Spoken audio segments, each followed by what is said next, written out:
اور اس کے علاوہ اگر جو تسبیح فاطمہ ہے یعنی کہ 33 مرتبہ اللہ اکبر اور 34 مرتبہ اللہ اکبر، 33 مرتبہ سبحان اللہ اور 33 مرتبہ الحمدللہ آپ نے پڑھنا ہے، تو وہ جو ہے اگر آپ لیٹ کر پڑھیں تو اس کے بعد آپ کے لیے روزہ اللہ تعالیٰ آسان کر دیتا ہے، اور اللہ تعالیٰ آپ کے اوپر خاص رحمت فرماتا ہے، آپ کو توفیق عطا فرماتا ہے کہ آپ بغیر کسی پریشانی کے اور بغیر کسی تکلیف کے جو ہے وہ روزے کو اپنے کو انجام تک پہنچا سکیں۔ اور جبکہ جو ہے اس کے بعد روزہ جو ہے وہ آپ جیسا کہ جانتے ہیں کہ روزہ ہمارے پر فرض کر دیے گئے ہیں۔ اگر آپ پہلا عشرہ رحمت ہوتا ہے، 10 دن جو پہلے ہیں وہ رحمت کے ہوتے ہیں، اگر آپ یہ دعا پڑھتے رہیں، اٹھتے بیٹھتے، چلتے پھرتے، ڈرائیو کرتے، کھانا بناتے، اپنے کام کرتے، کیونکہ پڑھنا بالکل بھی مشکل نہیں ہے، تو اللہ تعالیٰ آپ کی مغفرت فرما دے گا۔ دعا کچھ اس طرح سے ہے، اللہم اغفر ورحم وانت خیر الراحمین، اے اللہ مجھے بخش دے، مجھ پر رحم فرما اور تو سب سے بہتر رحم کرنے والا ہے۔ یہ پہلا عشرہ جو ہے وہ رحمت کا کہا جاتا ہے، اور دوسرا عشرہ جو ہے وہ مغفرت کا ہے۔ اس میں آپ استغفر اللہ ربی من کل ذنب واتوب الیہ کا ورد کیجئے، یہ دعا پڑھتے رہیں، اللہ تعالیٰ آپ کے گناہوں کو بخش دے گا۔ اس کا ترجمہ کچھ اس طرح سے ہے کہ اے اللہ میرے گناہوں کو بخش دے اور میری توبہ کو قبول فرما لے۔ تیسرا عشرہ کہا جاتا ہے نجات کا، اس میں آپ اللہم انکا عفو تحب العفو فاعف عنی، جس کا مطلب ہے اللہ تو معاف کرنے والا ہے، معاف کرنے کو پسند کرتا ہے، بس مجھے معاف فرما دے۔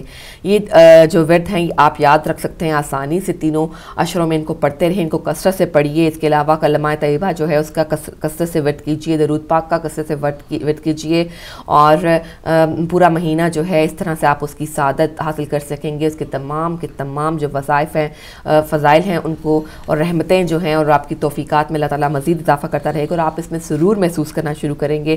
جب پہلے 1-2 دن جو ہے وہ آپ کو ہو سکتا ہے کہ یہ تھوڑا زبان پر چڑھنے میں کچھ ٹائم لگے، لیکن جب ایک دفعہ آپ اس کے عادی ہو جاتے ہیں تو آپ کے دل کو سکون ملتا ہے، اور بے شک جو دلوں کا سکون ہے وہ اللہ کے ذکر میں ہی پوشیدہ ہے۔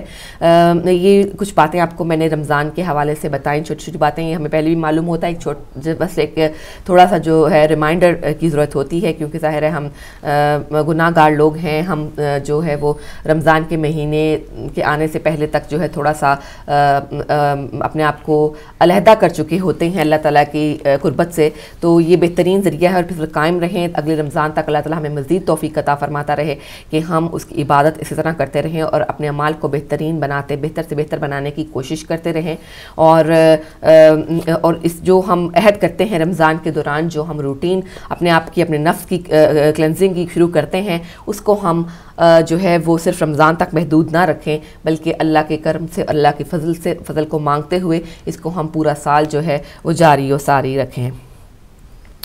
جی، تو یہ آج آپ کو کچھ رمضان کے حوالے سے باتیں بتائیں۔ ہم مزید رمضان کے بارے میں، روزوں کے متعلق، ان کی افادیت، ان کی فضیلت کے متعلق، اور ان کی جو ہماری صحت ہے اس کے حوالے سے روزے کی اہمیت کے متعلق بات کرتے رہیں گے۔ تو فی الحال چلتے ہیں علی بھائی کی طرف۔ بہت ہی جو ہے وہ آپ نے خوبصورت گفتگو فرمائی، اور ناظرین اسی کے ساتھ جو ہے وہ آمد ماہ مبارک کے سلسلے میں ہمارے ساتھ گفتگو فرمانے کے لیے ایران کے شہر مقدسہ القم سے ایڈیٹر ان چیف نیوز نور قبلہ مولانا سید عبدالحسین موسوی ہمارے ساتھ ٹیلی فون لائن پر موجود ہیں۔ آپ کو خوش آمدید کہتے ہیں اور آپ کی خدمت میں سلام عرض کرتے ہیں۔ السلام علیکم ورحمۃ اللہ۔ وعلیکم السلام ورحمۃ اللہ۔ قبلہ، جیسے کہ اب آمد ہے یہاں پر، اور کل یہاں پر پہلا جو ہے وہ روزہ ہوگا، تو آمد استقبال ماہ مبارک کے اوپر ہم چاہتے ہیں کہ آپ اس کے اوپر تھوڑی روشنی ڈالیں ہمارے سامعین و ناظرین کے لیے۔ جی شکریہ۔ بسم اللہ الرحمن الرحیم۔ یا ایھا الذین آمنوا کتب علیکم الصیام۔ یہ مبارک مہینہ جسے اللہ سبحانہ تعالیٰ کا دسترخوان کہا گیا ہے، ماشاءاللہ، کہ جناب امام رضا علیہ السلام سے منقول جو روایت ہے ائمہ اطہار سے، کہ وہ حضرت علی علیہ السلام سے نقل کرتے ہیں کہ جو آخری خطبہ تھا پیغمبر آخر زمان کا شامانی معظم میں، تو جس میں حضور صلی اللہ علیہ وسلم نے اس پوری ماہ مبارک رمضان کی اہمیت کو بیان کیا ہوا ہے، کہ اس میں تقریباً 50 پیغامات ایسے ہیں کہ جو اس دسترخوان میں اللہ نے بچھایا ہے. اس حدیث میں ہم پڑھتے ہیں کہ رسول اللہ صلی اللہ علیہ وسلم نے خطاب کر کے کہا، اے لوگو، تمہارے گناہوں کو بخشنے کے لیے خدا کا مہینہ رحمت و برکت کے ساتھ تمہارے طرف آیا ہے. ایسا مہینہ جو کہ دوسرے تمام مہینوں پر فضیلت رکھتا ہے. اس مہینے میں روزوں کی سب سے بڑھ کر فضیلت ہے. اس مہینے کی راتیں بڑی فضیلت کی راتیں ہیں.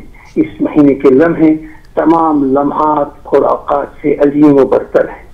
ایسا مہینہ کہ جس نے آپ کو خدا کا مہمان بننے کا دعوت دیا ہے، اور خدا نے اس مہینے میں تمہاری تکریم کی ہے.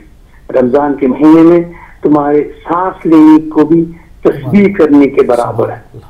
یعنی دوسرے مہینے میں ہم کہیں گے سبحان اللہ، مگر اس مہینے میں جب روزہ دار صرف سانس لیتا ہے، اس کو سبحان اللہ لا الہ الا اللہ کہنے کے ثواب ملیں گے.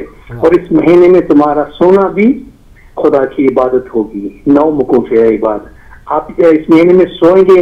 اس مہینے کو کسی بھی مہینے سے کمپیئر نہیں کیا جا سکتا ہے کہ جو رسول رحمت صلی اللہ علیہ وسلم نے اس کی خصوصیات بیان کی گئی ہے کہ حتیٰ آپ کا سونا بھی اس میں عبادت ہے. اس مہینے میں تمہاری عبادت و بندگی خدا کے دربار میں قبول ہے. اس پیارے مہینے میں تمہاری دعا مستجاب ہے. صحیح نیت اور پاک دل کے ساتھ خدا سے اپنی حاجات مانگے، اور خدا سے اس مہینے میں روزہ رکھنے کی توفیق مانگو، اور قرآن کی تلاوت کرنے کی توفیق مانگو. کیونکہ اس مہینے میں اللہ کا خزانہ لوٹنا ہے. دوسرے مہینے میں ہم اگر پورا ایک ختم قرآن کریں گے، مگر اس ماہ مبارک رمضان میں ہم ایک آیت کی تلاوت کریں گے، بسم اللہ الرحمن الرحیم، قل هو اللہ احد. ایک قرآن، ختم قرآن کے ثواب حاصل ہوں گے اس مہینے میں. اور بد نصیب انسان وہ ہے جو اس مہینے میں خدا کی بخشش اور معافی کا مستحق نہ بن سکے گا. اس مہینے کی پیاس اور بھوک سے قیامت کی پیاس اور بھوک کو یاد کریں. فقیروں اور محتاجوں کو صدقہ دیں. اس مہینے میں اپنے بڑوں کا احترام کریں. چھوٹوں اور بچوں کے ساتھ محبت سے پیش آئیں. اس مہینے میں سب سے زیادہ صلہ رحم کریں. اپنی زبان کو نامناسب باتوں سے پاک رکھیں، اور جسے خدا نے حلال نہیں کیا ہے اس سے آنکھیں بچائیں، اور جو کچھ سننا حلال نہیں اسے نہ سنو. یتیموں کے ساتھ پیار و محبت کے ساتھ پیش آؤ تاکہ تمہارے یتیموں کے ساتھ محبت رکھی جائے. اور اپنے گناہوں سے توبہ کرو. نماز کے وقت اپنے دونوں ہاتھوں کو خدا کی بارگاہ میں دعا کے لیے بلند کریں، کیونکہ نماز کا لمحہ بہترین لمحہ ہے. نماز کے وقت خدا اپنے بندے پر محبت و مہربانی کی نظروں سے دیکھتا ہے. اگر نماز کے وقت خدا سے کچھ مانگے وہ عطا کرتا ہے، اور جب اس کو پکارو تو جواب دیتا ہے، لبیک کہتا ہے، اور دعا کو قبول کرتا ہے. لوگوں، رسول اللہ صلی اللہ علیہ وسلم، تمہاری جانیں تمہارے اعمال میں جگڑی ہوئی ہیں. خدا سے مغفرت کی درخواست کر کے اسے آزاد کرائے. تمہارے کندھوں پر گناہوں کا بوجھ ہے، اسے طولانی سجدہ کر کے ہلکا کرو. جان لو خدا کی قسم ہے کہ نماز گزاروں اور سجدہ کرنے والوں پر عذاب نہیں کرے گا. لوگوں، تم سے جو کوئی کسی مومن روزے دار کو افطار کرائے کسی بندے کو آزاد کرنے کے برابر ہے، اور اس طرح خدا اس کی لرزشوں سے درگزر کرے گا. ایک صحابی رسول اللہ صلی اللہ علیہ وسلم کی خدمت میں سوال کیا، اے رسول خدا صلی اللہ علیہ وسلم، ہم سبھی میں افطار دینے کی طاقت نہیں ہے اور دوسروں کو پیٹ بھر کھلا نہیں سکتے ہیں. پیغمبر صلی اللہ علیہ وسلم نے جواب میں فرمایا، خرما دانے اور تھوڑا پانی سے جہنم کی آگ کو خود سے دور کرو. لوگوں، جو کوئی اس مہینے میں اپنے اخلاق کو ٹھیک کرے، ان میں بہتری لائے، ایسا کرنا پورے سرات سے گزرنے کا پروانہ ہوگا. اور جو کوئی اپنے ماتحت کے ساتھ اس مہینے میں نرمی کے ساتھ پیش آئے گا، زیادتی نہیں کرے گا، خدا اس کے حساب کو آسان بنائے گا. اور جس کے شر سے اس مہینے میں لوگ امان میں رہیں گے، قیامت کے دن خدا اپنے غضب کو اس پر روکے گا. اور جو کوئی اس مہینے میں یتیم نوازی کرے گا، قیامت کے دن خدا اس کی نوازش کرے گا. اور جو کوئی اس مہینے میں صلہ رحم کرے گا، خدا قیامت کے دن اس میں اپنی رحمت کو مستحق قرار دے گا. اور جو کوئی قطع رحم کرے، خدا قیامت کے دن اسے اپنی رحمت سے محروم رکھے گا. اور جو کوئی خدا کی اطاعت و بندگی کی نیت سے ایک مستحب نماز بجا لائے، خدا اس کے لیے جہنم کی آگ سے نجات کا پروانہ ثابت کرتا ہے. اور جو کوئی ایک واجب انجام دے گا اسے 70 واجب انجام دینے کا ثواب حاصل ہوں گے. اور جو کوئی اس مہینے میں مجھ پر رسول خدا صلی اللہ علیہ وسلم پر زیادہ درود بھیجے گا، خدا قیامت کے دن اس کے نیک اعمال کا پلہ بھاری کر دے گا. اور جو کوئی اس مہینے میں ایک آیت کی تلاوت کرے گا اسے دوسرے مہینوں میں ایک ختم قرآن کا ثواب حاصل ہوں گے. لوگوں، اس مہینے میں جنت کے دروازے کھلے ہیں، خدا سے درخواست کریں کہ انہیں تمہاری طرف بند نہ کر لے. اور جہنم کے دروازے تمہاری طرف بند ہیں، خدا سے درخواست کریں کہ انہیں تمہاری طرف کھول نہ دے. اور اس مہینے میں شیطان زنجیروں میں جکڑا ہوا ہے، خدا سے درخواست کریں کہ اسے آپ پر مسلط نہ کرے. امیر المومنین علی بن ابی طالب علیہ السلام نے فرمایا میں کھڑا ہو گیا اور عرض کیا رسول خدا صلی اللہ علیہ وسلم اس مہینے میں سب سے بڑی عمل کیا ہے؟ رسول صلی اللہ علیہ وسلم نے فرمایا ابو الحسن اس مہینے میں سب سے بڑی عمل یہ ہے کہ خدا جس عمل کو حرام قرار دیا ہے اس سے دوری اختیار کرے. اتنا یہ پورے خطبے کا جو 50 پیغام ہے، اس سے پتہ چلتا ہے کہ یہ ماہ مبارک رمضان کتنا عظیم دسترخوان ہے، کتنی مسلمان کے لیے اتنی عظیم فرصت ہے کہ جو اس سے فائدہ اٹھا سکتا ہے. بے شک. تو اس میں ہم ایک چیز اور دیکھتے ہیں کہ یہ تمام کثرت کے ساتھ اس کے فضائل اور اس کے جو مراتب ہیں اس کو بیان کیا جاتا ہے واعظین، ممبروں سے، خطبہ، علماء، مطلب کوئی کثر میں نہیں سمجھتا کہ اٹھا رکھتے ہوں گے. اور اب تو باقاعدہ الیکٹرانک میڈیا کا زمانہ ہے، مطلب جس وقت بھی آپ ٹی وی آن کریں گے الحمدللہ اس کے اوپر سے ان تمام چیزوں کی تاکید جو ہے وہ بیان کی جا رہی ہوگی. مگر پھر بھی ہم دیکھتے ہیں کہ کچھ لوگ اس طرف مائل نہیں ہوتے. تو ان کی کیا وجوہات ہیں؟ کیا کثرت گناہ ہے؟ کیا اس ٹائپ کے کچھ معاملات ہیں؟ میں چاہوں گا اس کے اوپر روشنی ڈالیں.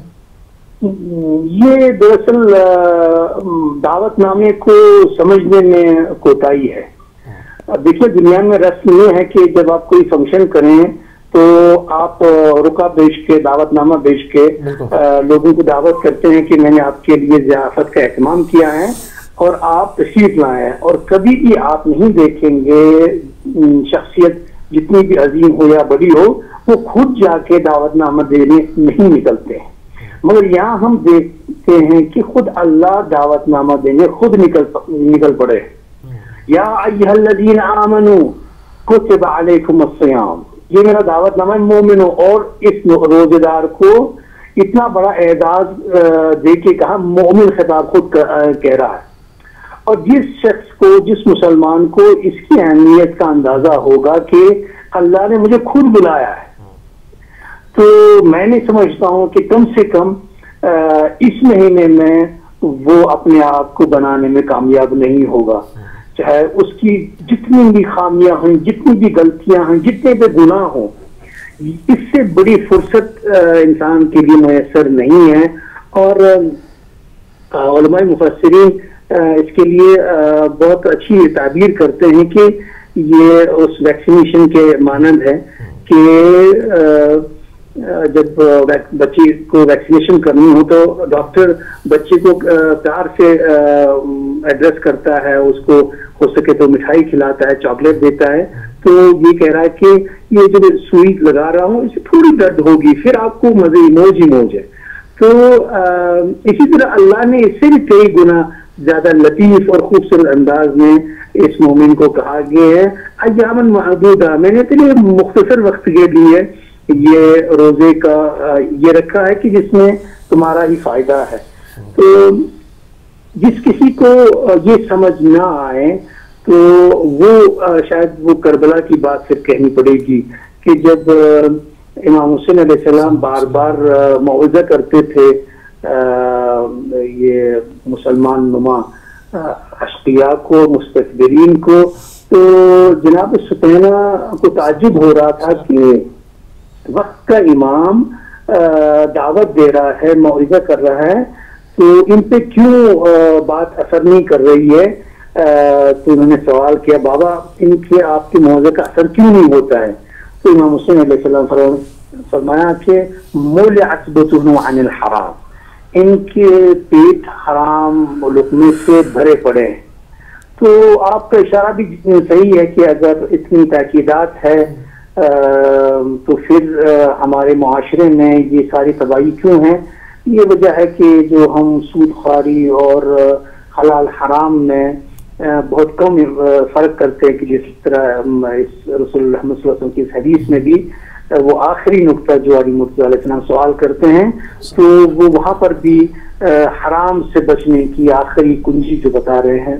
تو جو گناہ کا سرچشمہ ہے وہ وہی ہے کہ کیا لقم حرام ہمارے اس زندگی میں بہت زیادہ مل گل گیا ہے، اور یا وہی کہ ہم اس پیغام کو سمجھنے سے قاصر رہے ہیں۔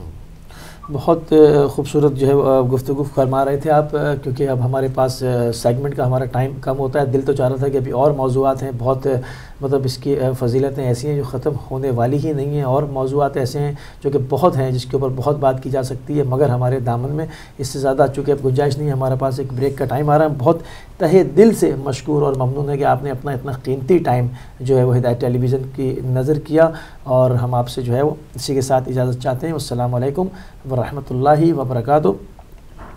تو یہ تو تھے جناب سید عبدالحسین موسوی صاحب ایران کے شہر مقدس القم سے، جو کہ ماہ مبارک کی فضیلت کے اوپر اور استقبال کے اوپر جو ہے وہ روشنی ڈال رہے تھے۔ تو ناظرین اسی کے ساتھ ہم جو ہے وہ ابھی تھوڑی دیر میں بریک کے اوپر جائیں گے۔ جی سحر جی، ابھی ہم کچھ لمحات میں بریک کی طرف چلیں گے، اور بریک کے بعد آج ہم اپنے ٹاپک پہ بات کریں گے جو کہ رمضان المبارک کی آمد۔